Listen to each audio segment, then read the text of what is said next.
6月4日是8964天安门大屠杀29周年纪念日。中国各地声援6·4的部分民主、维权异议人士在6·4前被中共警方带走失联。美国国会与行政当局中国委员会6月2日发表纪念声明，要求中共当局释放因纪念6·4而被关押的中国民众，并提出限制中共军方购买相关的美国科技产品。中国入侵者在占领的新疆维吾尔自治区东突厥斯坦禁止穆斯林分斋，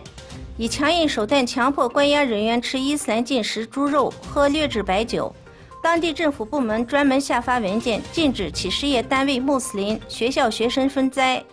民营餐饮业在这夜期间不准停业，特意安排穆斯林群众集体进行禁食，防止有人分斋。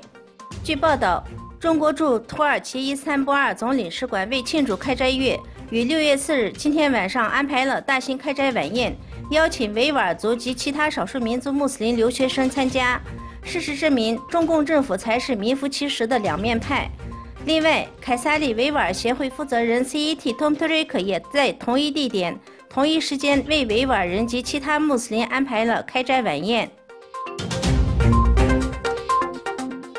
自3月30日以来，在加沙边境的大回返中，有123名巴勒斯坦人、13名儿童在巴以冲突中丧生，其中包括2名卫生官员和2名记者。350名伤势较重者在医院接受治疗。巴勒斯坦人的实际情况非常严重。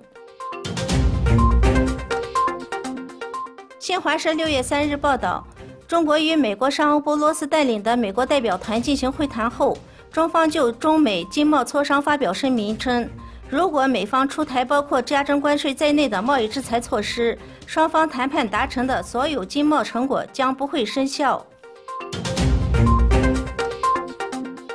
6月3日，在土耳其南部安塔利亚省海域载有15名难民的小型快艇下沉，其中5人被土耳其海岸卫队人员和渔夫救起，正在接受治疗。另外9人，包括6名儿童罹难，1人目前仍下落不明。今年在地中海希望之旅途中，至少有660名难民丧生。据俄罗斯卫星网2月28日报道，位于俄罗斯莫斯科州的飞行控制中心向记者表示，搭载3名国际空间站宇航员的联盟 MS-06 飞船返回舱在哈萨克斯坦草原着陆。考察组在空间站共度过了168个昼夜。